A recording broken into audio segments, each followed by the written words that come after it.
Do one of those, just in case.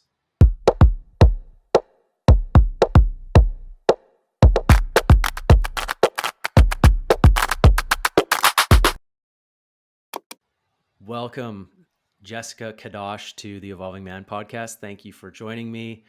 It's a pleasure to have you with me. And maybe we should just start. Tell people what it is that you do. Thank you so much for having me, Ben. I'm really looking forward to this conversation with you. So I wear quite a few hats in the psychedelic space. I've been volunteering and dedicating my life to moving the needle, so to speak, on the psychedelic renaissance for about 5 years now. It started off with me getting involved in the Montreal Psychedelic Society, where I volunteered quite a bit, providing community offerings to people within the Montreal area to demonstrate that there are other people in their local vicinity that are also interested in psychedelic usage for multiple different ways of using them. Yeah, got it. So, tell me a little bit about your background. You did a master's that was related to psychedelics. So, um, what was that about? So, after getting involved in the Montreal Psychedelic Society, I got introduced into the world of psychedelic assisted therapy and how psychedelics are being used to help treat mental illnesses such as addiction.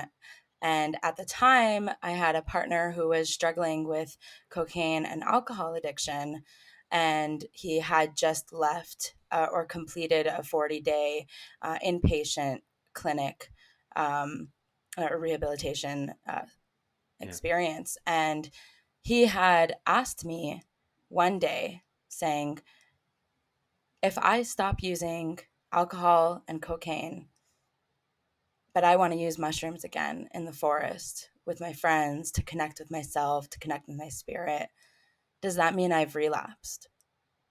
Hmm. And he asked me this while I had no idea anything about, at the time, psychedelic assisted therapy, but I had done a lot of my own self exploration with psychedelics.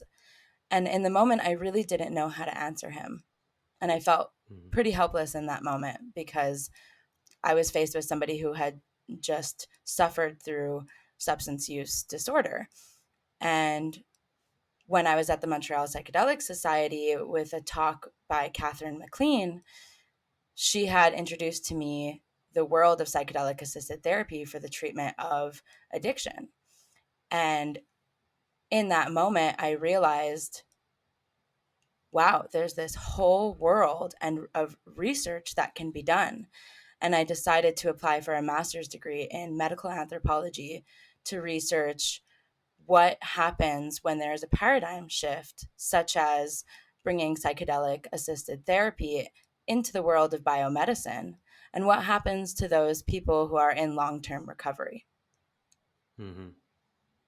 A very good question to ask. A very good question to ask. I, I can very much relate to your friend's question because I asked myself that question when I was 29, 30 years old, and I was 15 years clean and sober. I'd been in a 12-step program for 15 years, and I was an addictions counselor. I had been working at rehab centers, and I had been seeing some of the research that was coming out, and I had been hearing some of the voices talking about what, you know, transformational experiences people were having on psychedelics. And I was starting to listen to podcasts, and I was hearing Joe Rogan talk about mushrooms all the time and saying, like, listen, like, there's a pure energy here, and, like, you know, if everybody did this, like, the whole world would be a better place. And I was like, is that really true? Like, what does this mean for addicts in recovery, you know? And I knew what the message was in my 12-step program, which is, if you put any substance into your system, you're relapsing. And I also knew how, I don't know if hypocritical is the word, but it was like there were these standards that were, it was a double standard, I think is the right word, where, like, you could drink as much coffee and smoke as many cigarettes as you wanted, while you're in 12-step programs. And in my case, you could also play like video games all day long, and it doesn't count as being relapsed, even though your behavior is very addictive. You're in an addictive cycle of a different kind. And so I knew that double standard, or that hypocrisy. And on one hand, I'm holding this reality that, like, okay, here I am, a person who you know was not in control of my substance use, and the recovery that I found was abstinence based. And on the other hand, here I am hearing about this thing that has like amazing healing properties and can like help people heal trauma, etc. But if I take that, I'm relapsed. And yet, if I go to the doctor and the doctor prescribes me any number of drugs, I'm not relapsed. Right? So it's like, what the hell is going on here? And how do I reconcile these two things? Because it doesn't seem that simple. So this is sort of my own expansion on the question that led you to your master's thesis, right? Exactly. Yeah, and that's really where it all came from. And upon doing the research and doing the field work and speaking to so many people who were in the exact same situation as you, I that's really what I based my research on, is what is happening to these people who are in long-term recovery and are all of a sudden being told by not only public policy, as we're seeing with the decriminalization Mm. of psilocybin and the legalization of psilocybin assisted therapy in Portland, for example. So in public policy, we see it. In medicine, we're seeing it with clinical trials coming out demonstrating the efficacy, but also in pop culture, as you just mentioned, in spaces like the Joe Rogan podcast, which has millions of followers, in spaces Mm. such as Michael Pollan's book, which was a New York Times bestseller. The popular culture is telling people once again, or maybe not once again, but back from the 60s, that Yeah. psychedelics are back and psychedelics are in. And not only are they in, but now they can heal you. And now they're like this magic bullet of some sort, that a lot of people are portraying the psychedelic movement in this way, as this thing that's going Yeah. to fix you and heal you. And so there's a lot in there what that needs to be dismantled and kind of broken apart. Um, that can be done and needs to be done through community initiatives such as education, and teaching people how are we going to bring psychedelic assisted therapy or just psychedelic usage in general, into Mm. the lexicon again of something that is no longer taboo. Hmm. So here's this psychedelic revolution happening, and here's you know, this community of people who are recovering from addiction, and abstinence seems to be the dominant paradigm. It seems to be, yeah, let's just leave that there. And so, how do you reconcile that? How do you build a bridge between those things? Mm. So, what did you find in your research? Yeah, so I love that you just said, that it builds a bridge, because that's exactly what I did find.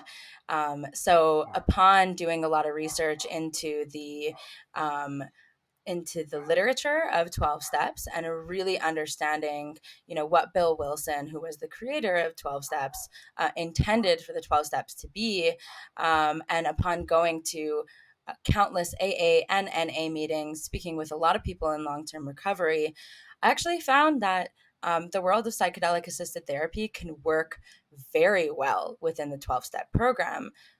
Granted that it's done carefully and um, empathetically and patiently. We can't just Mhm. expect this community, with the AA community, to just accept, to change their methods and the mantras that they've been telling themselves. For example, a lot of the people I spoke with had this phrase in their head: once an addict, always an addict. And there's this fear tactic that if you ever take on another substance, then your inner addict is just going to come right back. And there's this Yeah. essence of the addict being powerless, that doesn't really translate within psychedelic assisted therapy. Um, for a few reasons, and we can get into, you know, the inner healer directive that psychedelic assisted therapy is taking on. But all in all, to say, you know, there's a few ways that psychedelic assisted therapy works very well with AA, primarily in the way that we must have a surrender state in both AA and psychedelic Hmm. assisted therapy. We have to continue to do this quote unquote dirty work after surrendering. There's Uh-huh. multiple steps that need to be done after you have this, you know, awakening. And that's another item, is the spiritual awakening that leads to this quote unquote personality change that you actually see in the big book on Alcoholics Anonymous, that you need to have a spiritual awakening that will lead to a personality change. And Hmm. finally, the communal fellowship that AA provides is also very prevalent in the world of psychedelics, as we see with psychedelic societies right now, offering integration circles for people. You know, they embody very similar models of anonymity, for example. So, in these four ways, um, psychedelics can work very well with Alcoholics Anonymous. So, and the 12-step program. And that's really what I'm hoping to demonstrate with my research, or what I have demonstrated, is that there is a bridge here that could be made. Hmm. Yeah.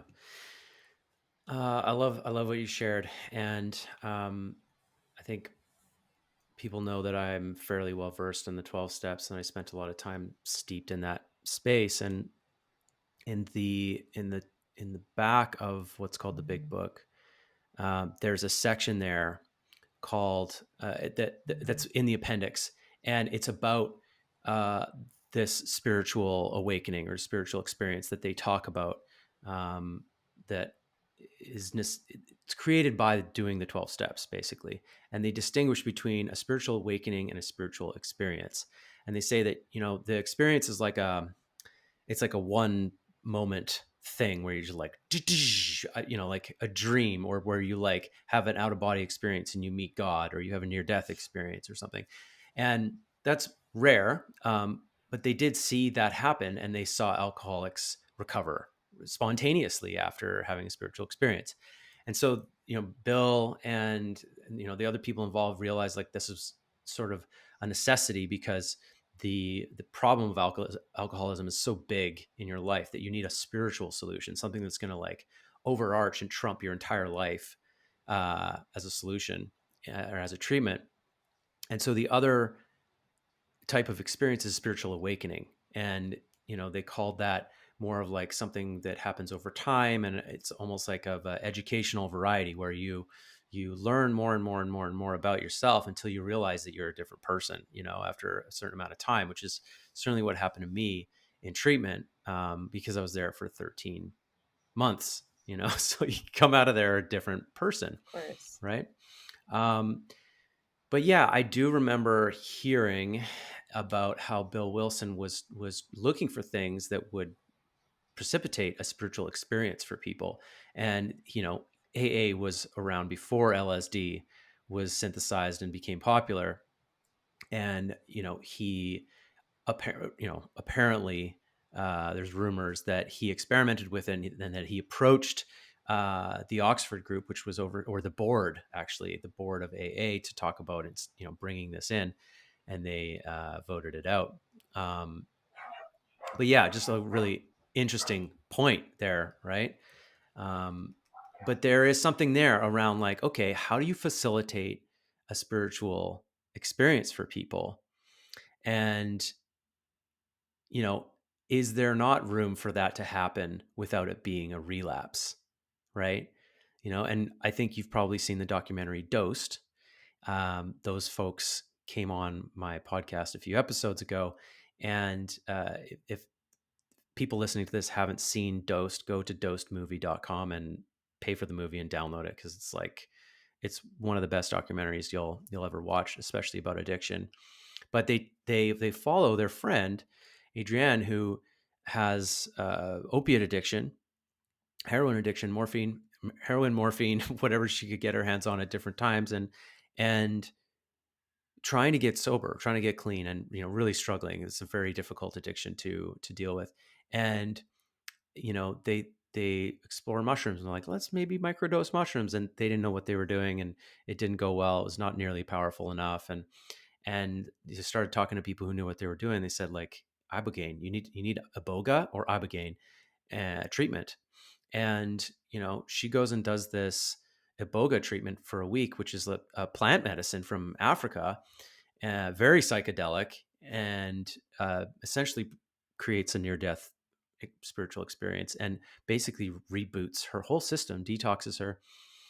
And she does find long-term recovery in the end, and she does do some mushroom trips that also have a huge effect on her life. And so for me, I had always been skeptical about um, facilitating something like this early in recovery, like right away, because here you've got someone who's just like high all the time. You're going to give them something that gets them high, and then they're going to somehow piece together some wisdom from that, and learn from that. Like, it should probably be later, but this sort of proved me wrong in a sense, where like, oh, this was like carefully facilitated, and she was carried through this just like I was carried through treatment, and it actually turned out really well for her.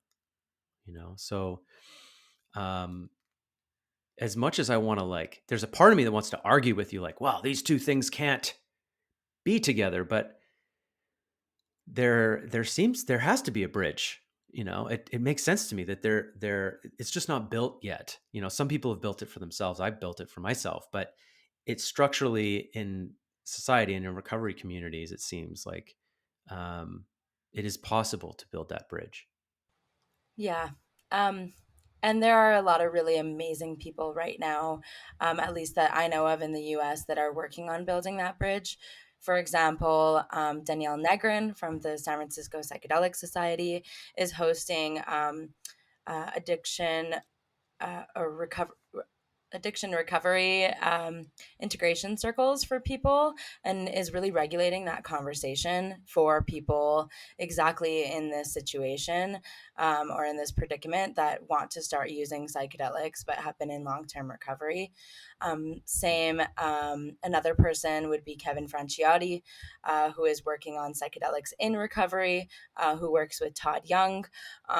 And these are all people who are really trying to build that bridge, and they're just amazing what they're doing for this very niche community that people don't realize what is happening. It's a very nuanced experience. It's a very, Mhm. you don't automatically, when thinking about the psychedelic revolution, you're not thinking about people who are in long-term recovery and what's going to happen to these people, and the ethics involved in this paradigm shift.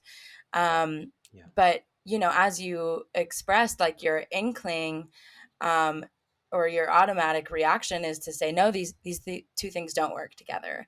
And a big portion of the thesis that I worked on, which is, I'm turning into a book, um, first looks at how these two worlds are very disparate, and seemingly will not work together. And of course, Mhm. there's going to be a lot of aspects of these two approaches to managing addiction that are, opposed. For instance, as I was expressing earlier, in 12-step methods of managing addiction, it's very common to describe the quote unquote addict, which is a word that I don't often like to use because it implies this powerlessness. Um, Yeah. Whereas in psychedelic assisted therapy, um, therapists are very much empowering the individual or their client, and saying, a lot of the therapists that I interviewed that are working in ketamine clinics, for example, and are being trained with the MDMA, with the MAPS MDMA trials, are saying, I'm not the expert in the room. You are the expert on you and Mhm. your life and your experience with substances. And these therapists, for instance, had to express to me that they, in order to embody that narrative, they had to unlearn a lot of what they had been taught in medical school.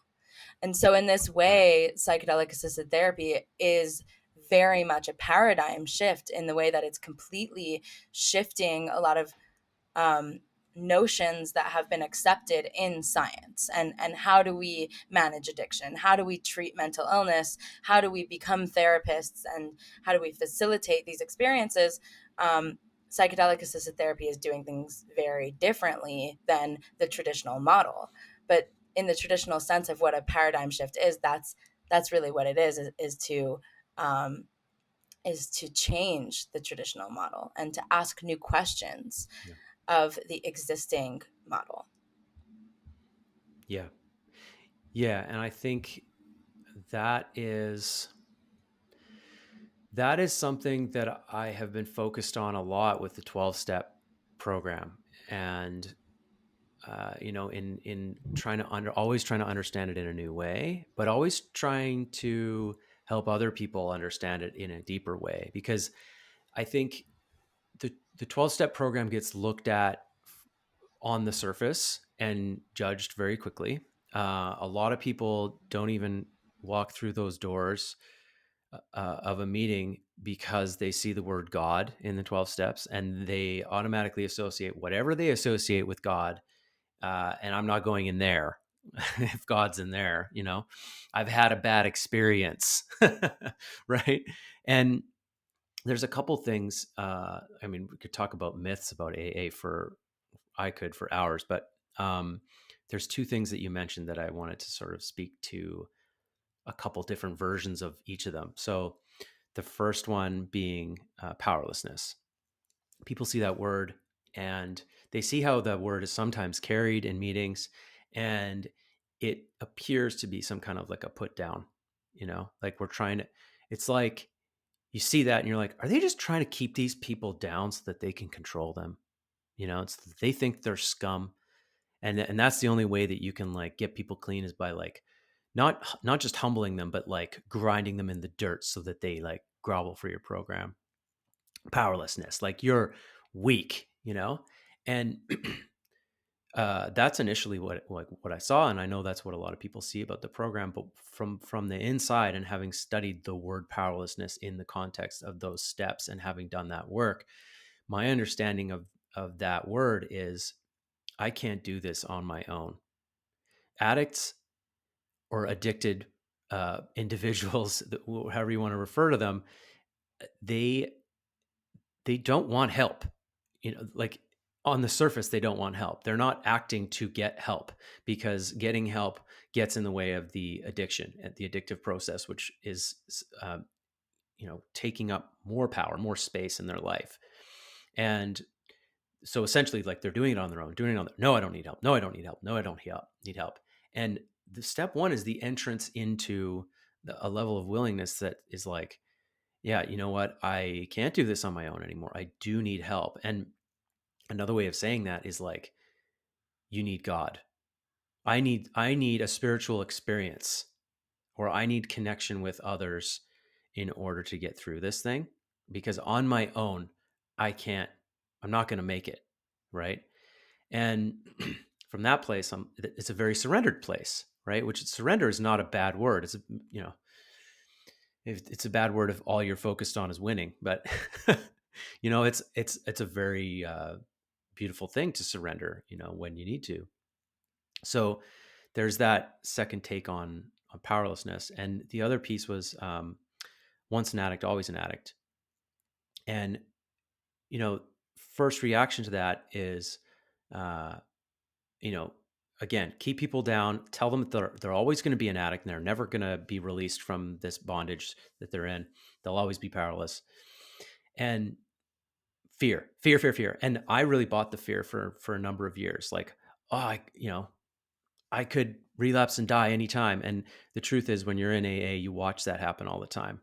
And so once an addict, always an addict becomes a very real statement for people who go to meetings, right? But yeah, I mean, you can only use fear so much in your life, to the point where there's there's something better that could be used, right? And for me, what once an addict, always an addict became was, I am always at risk of self harming if I don't take care of myself, if I'm not growing. Um, or another way of saying that is like, if I'm not growing, I'm probably sliding backwards somewhere, somehow.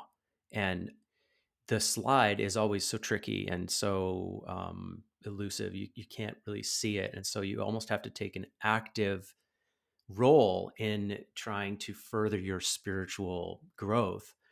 Um, Otherwise, you can basically assume that you're either coasting or sliding backwards slowly, and it's a reminder to be vigilant and to always be growing.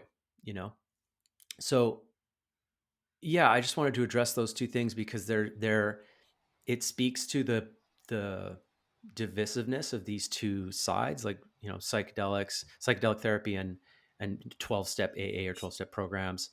But when you take the when you look at what the words are pointing at, things get a little bit closer. Like I see that with religion. Like religion seems so polar opposed, but if you look at the esoterics of them and like where they're pointing, they're kind of all pointing to the same place. And I think that's true. Like AA is, and the 12 steps are pointing towards people towards a spiritual experience, a spiritual awakening, a way of understanding themselves and reconnecting to their deepest self again, which is what precipitates that, or what creates that healing that we all need.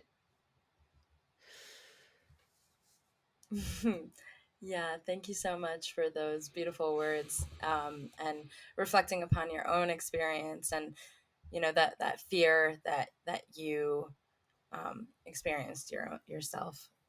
It's very real, and I think what's going to happen and what can happen with psychedelics becoming less and less taboo is a lot of people being in that situation, but not everybody is going to have that ability to take a step back away from those fear tactics. They Mm, are useful and they serve a purpose, absolutely, but only to a certain extent, as you mentioned. And for example, I have a friend who is in 5 years of recovery from heroin use. And when I started researching this, he expressed to me, he said, I'm so angry that I only learned about this now after being so solid in my recovery, because now I wouldn't want to risk my recovery after being in recovery for so long, and you were talking about that before, is like, is this something yeah. that you introduce later, or is it something that you do immediately? And Mhm. there is no real answer to this. So, and he said, now I'm so afraid that if I start introducing this, then I'll start regressing into my old habits. Yeah. So that was one It's a thought. real fear. Yeah. Yeah, it's a real fear. And that's some of the work that I do with guys specifically, because this is such a um, uncommon transition, because we're not at that phase where maybe we'll be 30 years from now where psychedelic assisted therapy will be a part of most treatment programs, or maybe 30 years is too far down the road. I don't know, I but hope so. I take guys yeah, I take guys into I do retreats with guys where psychedelics are involved, and we have like it's very well set up and they're very well supported, and I can have those conversations with them about like, yeah, what is it like to let go of that old idea of what sobriety is and enter into a new place where it's more integrated, you know. um it's that there is a way to do that, but we have to take each other there. um but yeah, I'm interested in what your answer would be to your friend who was dealing with, I think, cocaine addiction, right? And he asked you, would it be a relapse? What would you say to him today? I would say that it depends on your intention. Hmm. It depends on your intention and your setting. And that if you really think about the reasons why you're using this substance, then no, it's not a relapse. And so you brought up, a couple of things that speak to this answer, um, about connecting to the deepest self, and about Yeah. that spiritual growth that is necessary. And if you said something like, if I'm not growing, then I'm regressing, or something like that. Hmm. And Yeah. I think there's also an argument here to be made for recreational psychedelic use. Um, and really, what is the definition of recreational? It literally means taking an intentional time for the sake of renewal. We have very Mm-hmm. negative connotations around this type of use. We say the word Yeah. recreational, we think partying, we think Burning Man. Yeah. Yeah. Yeah. Yeah. But to me, how, in my experience, and I'm not somebody who identifies as somebody with substance use disorder, but how is taking a substance for the sake of fun and laughing and dancing not therapeutic? Especially in the Hmm. world that we live in today, a very, you know, um, high functioning productivity world that we live in, it's so important to take a moment to the self and reconnect with our deepest self. And so I think, amidst this big revolution that we're seeing with how psychedelics are becoming less taboo, I think we also need to empower and honor the people who are using psychedelics in their own regard with a proper intention, of course. And so even if Yeah. that intention is today I'm going to take my, mushrooms or my LSD so that I can just let loose because I had a really hard week where I worked really hard and I'm really proud of myself and I did really well. And today I just want to dance and I just want to laugh. That's therapeutic nonetheless, and I think it's Yeah. in this very, very nuanced conversation where things become very tricky with 12 steps, because maybe in 5 years or in 10 years they'll say, hey, it's okay if you go to an MDMA clinic and you have a therapist that's prescribing you the MDMA and is providing you preparation and integration, and it's in a biomedical setting. Maybe that's going to be okay. And I hope to get to that point as well. But what about that layer beyond, when people literally just want to take it to reconnect with that inner self? What is that ever going to be accepted for somebody who had problems with cocaine or alcohol or heroin? I don't know. Mm-hmm. I what I'm seeing in this world right now in the research that I've done already, there's a lot of stigma around it. And people who are doing that are very careful as to who they let know that they are doing their own self exploration with psychedelic substances. Yeah. Yeah. This is a really good point to bring up because I agree with you. It's like we're narrowing in on this really thin strip of what knocks a person one way or the other in terms of whether they're in active addiction territory or whether in recovery territory. It's like there's this like mountain peak, and this moment where you decide why you're doing something, and it gets even more complicated because there's conscious and unconscious involved in those decisions.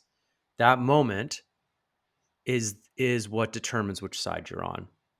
And because I know what you mean. I haven't been to Burning Man, but I've been to plenty of music festivals that are uh, a little more of the conscious variety, where there's like a lot of aesthetic stuff going on, and I've been on psychedelics and dancing.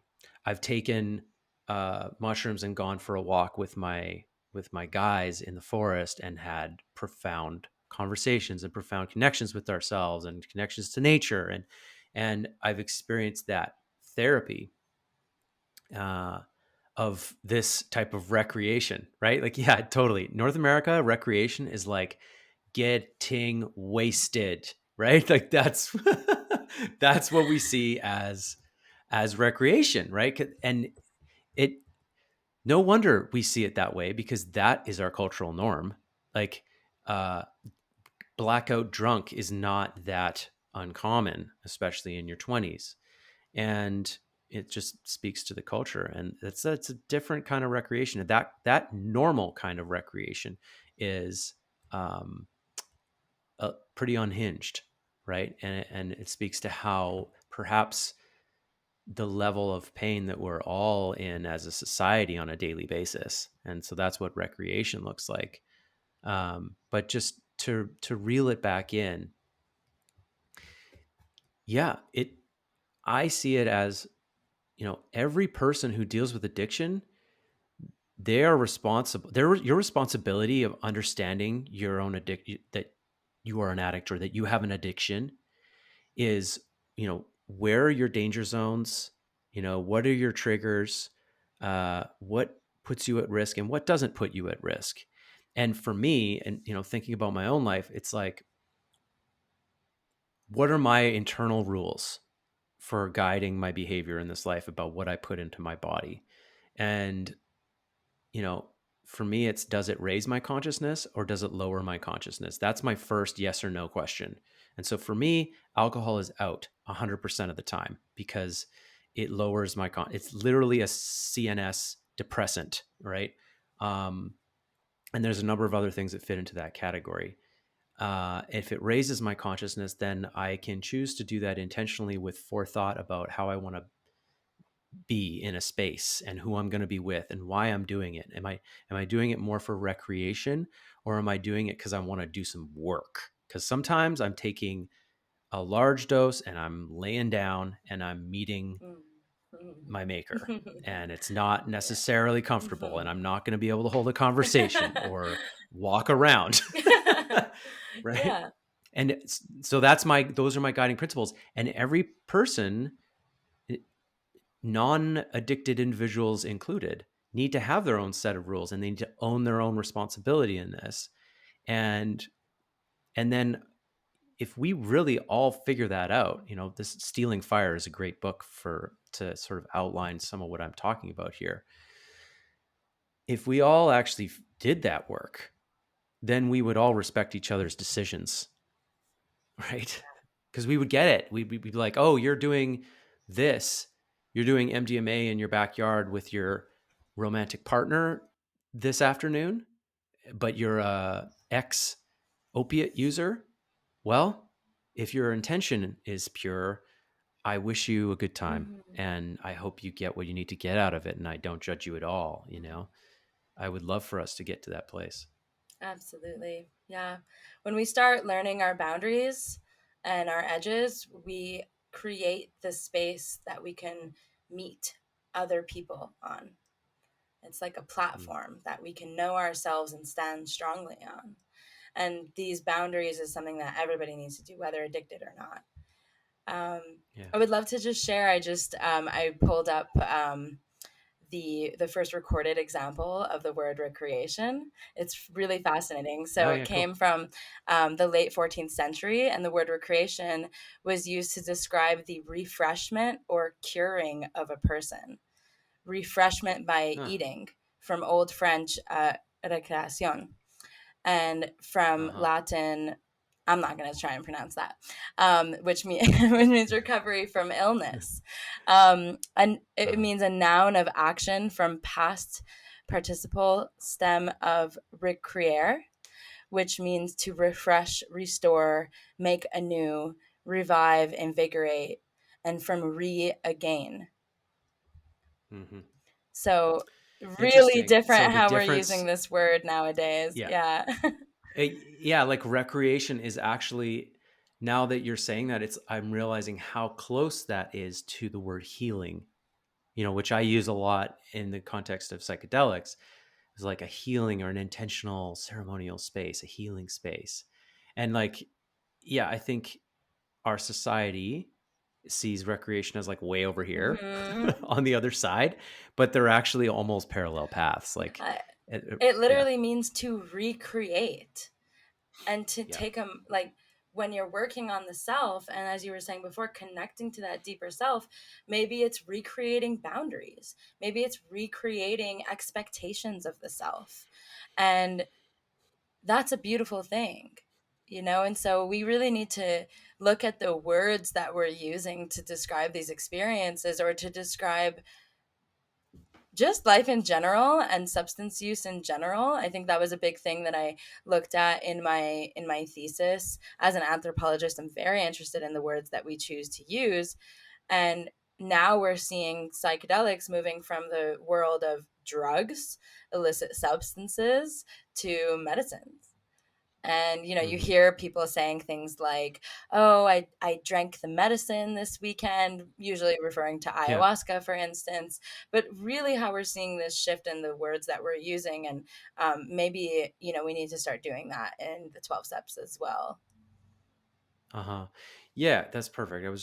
That leads into the next question I was gonna ask you, is like, yeah, how do you see that happening? How do you envision, um, this being integrated with the 12 steps, and also bearing in mind that they have refused to change that program since 1935, right? They have made very few revisions to the book, like just mostly like grammatical, I think.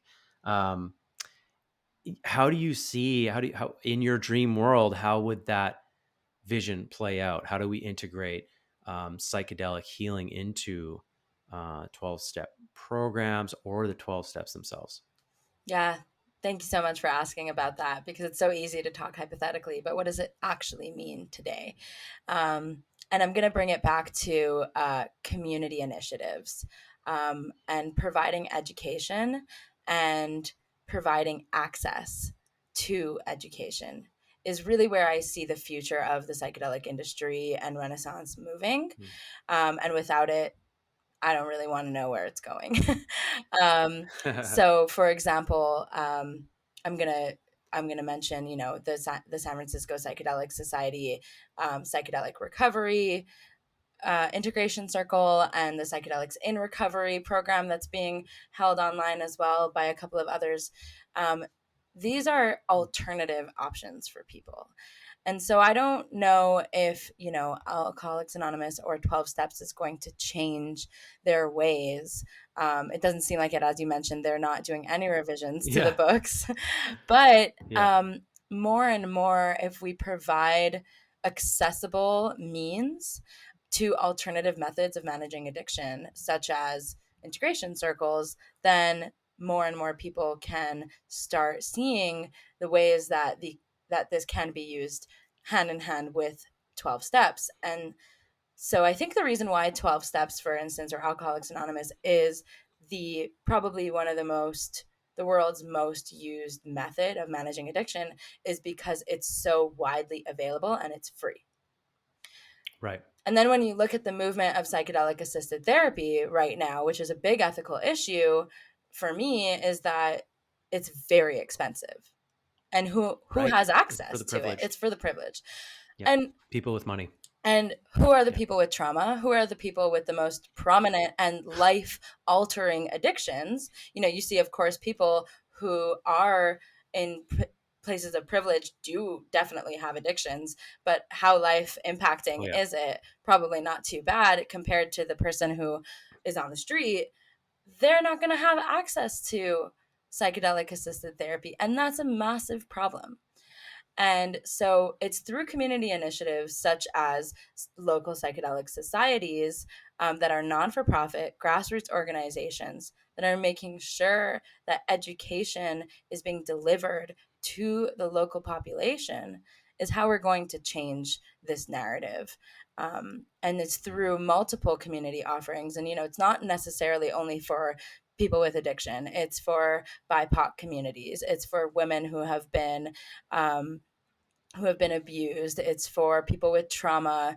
And these non for profit and grassroots organizations are doing outstanding work. And compared to the amazing work that's happening in clinical trials and universities, they are not getting half of the amount of recognition that they should be for Right. doing the real on the ground offerings for the local communities that do not have the money to access psychedelic assisted therapy. Yeah, this is really important. I like the way that you framed this, and you've really just opened up my eyes to the fact that this can't just be a movement that is centered in clinics, just clinics. Like you just go to the clinic and then you get this one-on-one treatment, or in the case of the MDMA therapy, it's like two therapists, one patient or one client, 3 sessions, and 12 That shoulder costs so sessions much for money. There's hours and hours yeah, of yeah, therapists' valuable time that they should be getting paid for. Not to say that it shouldn't cost money, but we need to have other options. yeah. That, like, for sure, that's one way that things should be done, and it's the way that the clinical trials are being done. But I really sort of got it now when I started thinking about, like, okay, what about East Hastings down here? Like, we need a few billionaires to come in and just donate a bunch of money if we think that that's the way that we're going to reach all of those people, because there's like tens of thousands of people down there that need help just in my one city. And so I really started to get it when you were like, we just need these like grassroots organizations that are they're not going to be doling out the level of service that these more privileged folks are getting in these like amazing full day sessions with therapists, but they're going to give people the resources that they need to have some of their own self facilitation or group stuff, or like you need people to try to solve all of the problems that are out there. And it's clear now why this needs to be decriminalized, not just prescribed only, right? Like if we made mushrooms prescription only, that would be a big problem. That would be Mm-hmm. very, very limiting. Mm-hmm. And again, it would be for a very thin strip of people, and it would be illegal for all of these other people to possess this thing that could create healing and transformation for them. So yeah, thank you for sharing that. It just sort of like opened up the reality for me that like, okay, if you're going to give access to this level of healing to people, what does that look like on all the different levels for all the sectors of society, you know? Because yeah, a person's world is totally different, down on the street versus, high functioning addiction. And, you know, it, it's interesting. It's like we see low functioning addiction more because we see ambulances, we see cops, we see people getting arrested, and we see people wandering the streets inebriated. I certainly do here in Vancouver, because we've got like kind of a Skid Row thing going on downtown. But there's also this unseen high functioning addiction that happens everywhere. It's in San Francisco. It's the Jeffrey Epsteins and the Tony Hsieh. I don't know how to pronounce this guy's last name. Tony Hsieh. I can't remember which organization he ran, but it was huge, and he died recently, and it's starting to come out that he was surrounded by a whole group of people who were just facilitating his addiction. Yes people. He was surrounded by yes people because he was sitting on a fortune, and so was Epstein. And so it's just like everyone's like, sure, yes sir, meanwhile he's an addict, and he died an addict. He died addicted and unchecked. It's so like that upper echelon, that level of wealth also gives people the privilege to hide, but it also in some cases prevents them from having the accountability that's required to have a come to Jesus moment where you realize like, like that's step one, like I need Well, help, that's it, right? right? Step one is I've acknowledged that my life has become unmanageable, right? Or Yeah. recognized. And when you have billions of dollars to support your addiction, you don't have to steal from people. You don't have to lie to people because you have so much privilege to do what it is that you need to do in order to uphold your addiction that you're not going to get into Yeah. trouble to uphold your addiction. And then you're Yeah. not a criminal because you're probably, there's lots of doctors, for instance, that have like methadone addictions, for example, and need that, but because they have clean access to it, it's not unmanageable. And so Yeah. I'm not going to get into this because this is like a huge hole to go down. But like even Hitler was being given tons of amphetamines. And he was able to Right. run an entire country, an entire world war on like while being an addict because he had people who were safely providing him the substances. And so actually Dr. Carl Hart, who is an amazing and outstanding influence in the field and academic in the field of psychedelics, very publicly expresses that he uses heroin, and he's Hmm. trying so hard to really dismantle this perspective that it's the drugs that are the problem. And he's saying there Right. are no such thing as bad drugs. It's bad Yeah. intentions. And so I mean, I'm Hmm. not super well versed in Dr. Carl Hart's research right now, but definitely something to look into if you're more interested in that.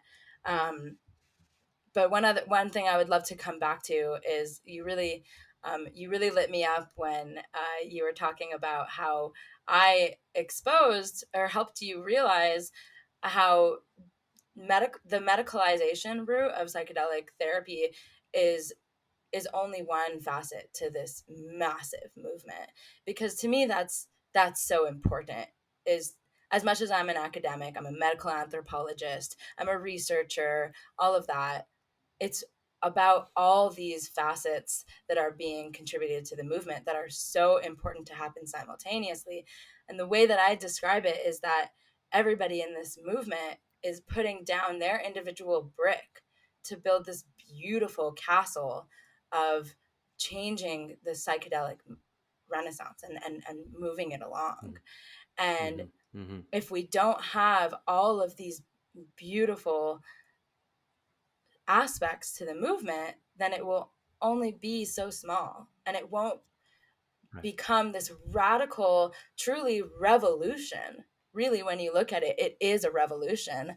And if we only Yeah. medicalize it, then we're just perpetuating the issues of addiction, and who has access to these substances again. And, how many people have addictions because they've been incarcerated and because they've been traumatized by systemic issues and things that have been Right. put in place by public policy, and that's why they're on the streets Yeah. and that's why they're using substances, and so that would just perpetuate it even more. Yeah. Yeah. Like we need to turn this car around, like we have been heading towards more and more people being traumatized, more and more wounding, more disconnection between humans, more like war, mental illness, more trauma. Right. And we need to reverse that trend if we hope to survive as a species. We need a different way of being. We need to do something differently where all of those numbers start declining, where suicide rates start going down, people reported trauma starts going down, and people start reporting increased levels of healing and connection in the world, right? This past year has not been good for that. I think things have gotten a lot worse as a result of lockdowns and people being disconnected from each other. Like it's like people are making enemies out of each other left and right, and we need to turn this car around and start uh, healing and start Mm-hmm. reconnecting to each other and reconnecting to ourselves. and Mm-hmm. and yeah, sometimes I think, in my own mind, and guys like Aubrey Marcus, it's like we're putting all of our stock in this. We're like, okay, this is our last ditch effort, folks. Uh-huh. Let's go, because I'm pretty sure this is the only thing that's going to save us. And it's probably not going to be that simple, but it is. I agree with you. Like this is something that needs to rise and rise and rise and become a movement, because we need less people in jail. We need less crime. We need less mental illness. We need less trauma, and we need more healing. And this can be a big part of that, a really big part of that. Yeah, absolutely. And I think one other aspect of the movement that I think is missing in this current moment is showing, real world and real time data on what is happening with people who are using psychedelics. And Right. so, Yeah. Because right now, there's all these studies happening in universities in this very thin experience, right? But what about, yeah, all the people who are, yeah, using this stuff recreationally or doing their own experiences? And there's all these underground therapists who are doing assisted psychedelic assisted therapy. And how do we get the data to show what's actually happening for people, so that because without that data you can't grow a movement. exactly. Right now in the Western world, we are a culture that is driven by numbers. We are a culture that's driven by scientific fact. And, as a medical anthropologist, it took me a while to understand that Western biomedicine is also very culturally contingent. And so we're very quick to understand like magic as being like a cultural approach to healing. But Western biomedicine is equally culturally contingent because we won't understand Right. something and we won't believe something's true unless we see the numbers. And so I'm so grateful to work for this truly outstanding and revolutionary company called Maya, um, which is building a measurement-based care software for for psychedelic therapists in order to Yeah. manage, measure, and track their practices so that we can gain better insights on what is working and what isn't working. And so that we can empower these therapists, and not only therapists, but coaches, people who are leading retreats, people who are just using psychedelics in all these different ways and not only in clinical trials, to demonstrate, hey, look, psychedelic assisted therapy works, or psychedelics Yeah. are really being used right now. And there's so many people that are using them that are just flying completely under the radar. And Mhm. that's what I'm really excited about right now. I've got both my feet in deep with this company, this amazing and ethical company, that I'm so happy to be a part of, building right now. That's awesome. Yeah, I mean, this is the kind of company that gathers the data, which results in the headlines in the news, about, turns out mushrooms can cure your blank or heal your blank, or this many mushroom sessions is going to take you to this place. And people are like passing that headline around to each other. And then all of a sudden it's popular news. You need the data in order to get those conclusions, so that's really cool. I'm envisioning a therapist doing a session and then like going into the Maya app and putting in all of these data points. Like, here's my client. Here's the profile of my client. They're dealing with anxiety. They're dealing with depression. They've had depression for this many months. Here's how old they are. They're male. They're female. Here's where they live, and like, here's all their past. They're like the case, and then here's what we did for therapy, and here's the results. And after doing that 10,000 times or 100,000 times, you would be able to get really clear data on like, okay, uh, LSD for depression, not a lot of efficacy, or, there's no statistical significance for that. But, oh, look, like psilocybin has like a huge effect on people who have been diagnosed with depression after 2 sessions or after 3 sessions or something like that. Right. So, um, yeah, I can see how this is definitely one of the things that we need the most, because you can see what MAPS has done with their trials. Like they like cracked the Oh door yeah, open with just a few trials, and they gathered as much data as they could with the limited trials that they were able to run. But exactly. that has it's been huge. And so a company like Maya comes along and they just like blast the door open, and it's like they're leading the revolution to that next level. Exactly. And, clinical Yeah. trials cost so much money. They take so much time to wait for things to be approved by the FDA. Takes forever. And as much as that's so important, we need to, as I was saying, we all need to be laying that brick down, contributing to this beautiful castle. And so we need to be having conversations in parallel to these clinical trials that are completely changing public policy. But right now, for instance, we have a lot of legal ketamine clinics, that are doing this work. Um, but what we found actually is that not a lot of the ketamine clinics are using the same validated measures and scales that the clinical trials are using. And so that's really how Right. we get numbers, right? That's really how we show, hey, look, and with MAPS, for instance, like your PTSD has gone down this much. But Yeah. in actual clinics, right now, we're finding that not a lot of therapists are using these measures. And so what we're building with Maya is a forms library where you can build a protocol specific to each client, and you can build templated protocols for all your clients that in the future you're using psilocybin to treat PTSD or MDMA to treat Mhm. relationship trauma and things like that. And you can build these protocols that you can choose which forms are going to get sent out at what time point period, and they automatically get sent out to your client, and then we develop the insights for you, and then you can see, hey, this was really working at this time and this wasn't. And what we really Yeah. want to do with the app is allow practitioners to learn from each other and say, hey, I have this client that's experiencing this super strange thing at time point period, 3 or whatever, after I Yeah. gave them X amount of MDMA or ketamine. Has this ever happened to anybody else? And you can learn from the insights and the data from other people. All of it is de-identified data, and it's amalgamated so that there's no personal health information that's revealed. But this is how we empower the movement, and this is how we can allow for the movement to grow which it will be growing. The question is who's going Yeah. to grow it. It's in whose hands Yeah. is it in to grow. Awesome. That's really cool that you guys are doing that. And I thank you for devoting all of your waking hours to funding a project like that. Um, I found myself wondering how we can all help this movement. But before we get to that, another thought that I had was around the importance of understanding the difference between um, an assisted process like therapy versus a self-directed process.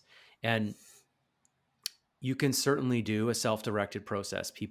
I do self-directed processes, but I've also done a lot of therapy in my life, and I'm a counselor, and I almost have learned self-talk, But I think the disclaimer in this podcast needs to be that like there is a clear difference, and perhaps your company's going to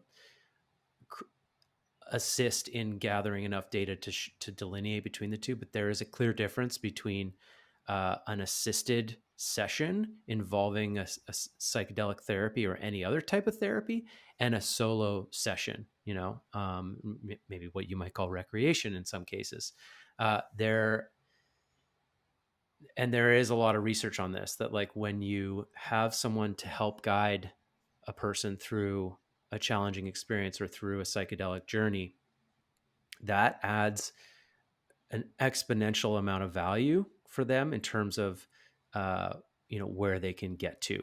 And sometimes that's even just a person sitting and holding space and providing a level of safety that the person wouldn't even let go as far as they would if you weren't there, kind of thing. So I think it's important to mention that like you mentioned ketamine, right? And like I can't tell you the number of people that I've known who have abused ketamine and who have used it in a very non-therapeutic way, right? And to think that like, oh, this can actually be really healing for people. I know this, like that especially for depression, it can be transformative for people in the U.S. You guys are lucky enough to have IV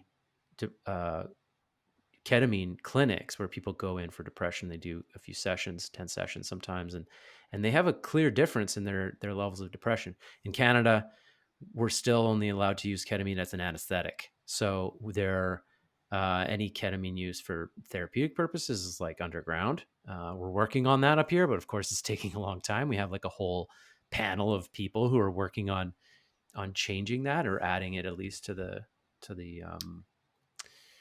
permitted uses. But yeah, I think I just thought it was worth mentioning um, I I that thought that for there. I mean, people. I know of at least two of my friends in Montreal, where I used to live, have ketamine clinics right now. So, and not using it as anesthetics, using it for as assisted therapy. I know, for instance, one of them is happening at the Douglas Hospital in Montreal, and the other one is mind space well-being. But I'm not sure. Maybe there's like some loophole or some gray zone that they're in. I also know that ibogaine Yeah, used to there be might be. legal in Yeah. Canada. Ibogaine clinics were legal, and now they are no longer, which is really too bad. Um, but yeah, as far Yeah, they're as they're now yeah. illegal, right? Yeah. Yeah. Yeah. And as far as solo trips go, I don't think, that's on the radar for Maya for the time being. Okay. Um, right now what we're trying to do is we're trying to empower the therapists, because a lot of our friends are in the community of psychedelic therapists, and just through speaking with them we recognized that there was this missing tool for them to empower them and really help scale psychedelic therapy effectively.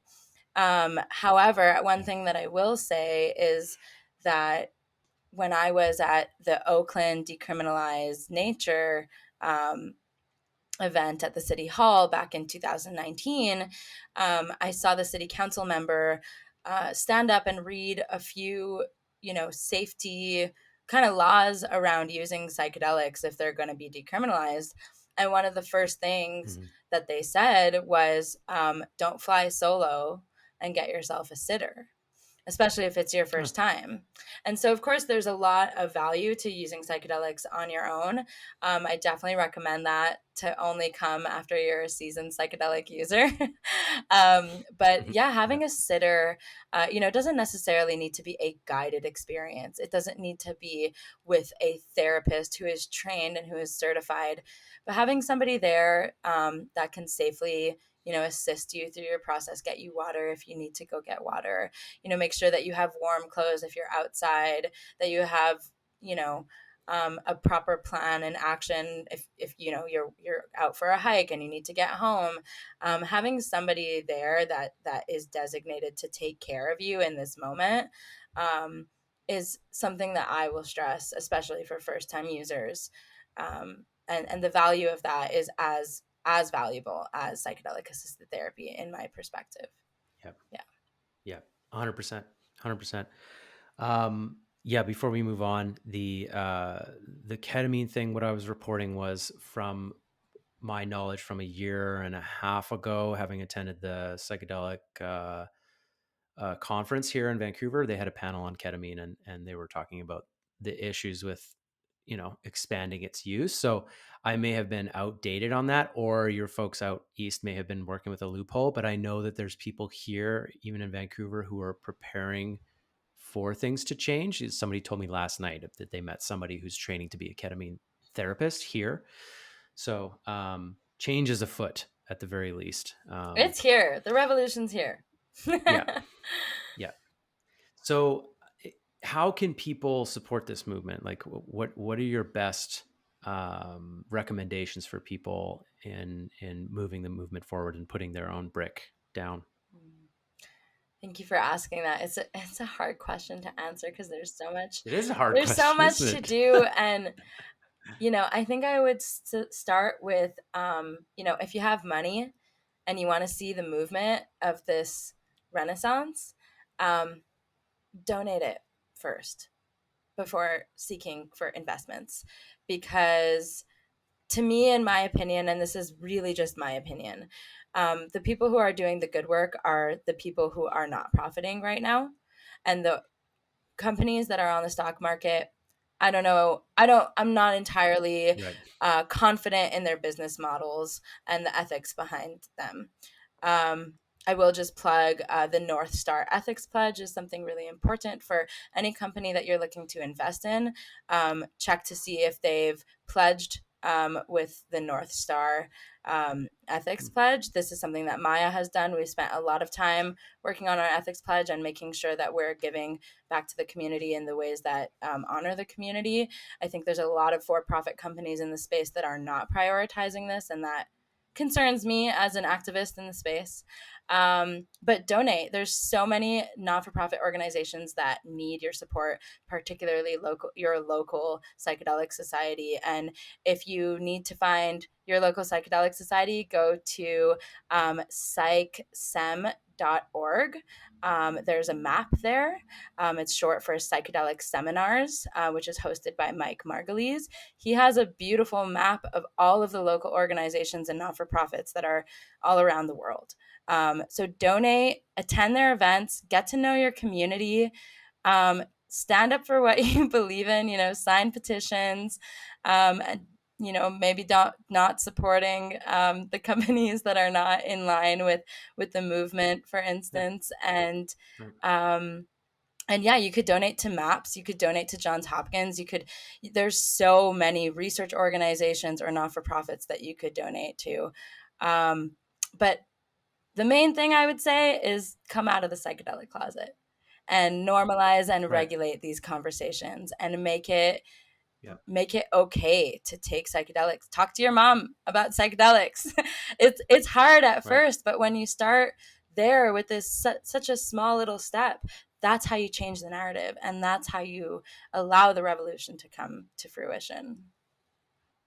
Yeah. Yeah. Totally. Like it, talking to people and telling them about your views without trying to tell them what to believe, but just sharing your experience and sharing your understanding, sharing some research.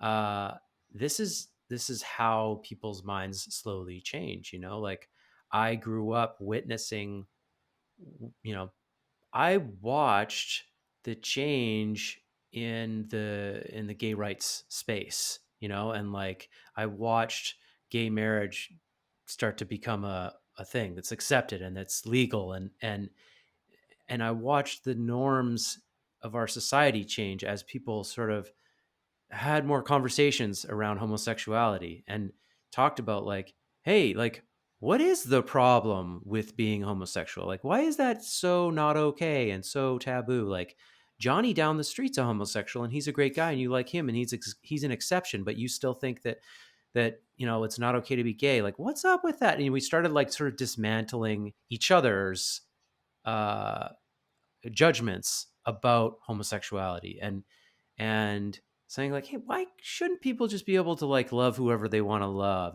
And the reasoning and the discussions and the you know the civil debate that went on around that, it's like along with that group of people like standing up for their rights for a few decades, you know, and like getting really loud, change things, you know. And I know there's always more work to do, but I saw this change that I'm like, oh wow, like we are on the other side of something that was not in place in, you know, when I was a kid in the 90s. And you know, not being a homosexual person myself, being like a regular person, regular dude, having witnessed just the conversation around me and like seeing how the narrative changed in society, I'm like, oh, like that's kind of like how it happens. And sometimes I look at that and I'm like, oh, how can we do that with other things? You know, how can we just like have more rational conversations about antiquated ideas that are hanging on right still in our society? Yeah. How can we let go of more things, you know? Yeah, and it's funny that Yeah. you bring up homosexuality because homosexuality used to be in the DSM, which is the Manual for Mental Illnesses. Yeah. And then if we look Right. at, Yeah. what are the books saying? What is written in the Uh-huh. textbooks? Look, we could change that. There's nothing we can't Mm-hmm. change if we do it with grace, patience, and respect. And as you were saying, it's not necessarily about telling people like, "Oh, you have to drop acid, man." We're past the '60s. We're past that. This is a much more elevated approach to bringing psychedelics to the forefront and to the pop culture. It's more about like, oh, here, this is my experience. This is what worked for me, and here's some research that's super cool.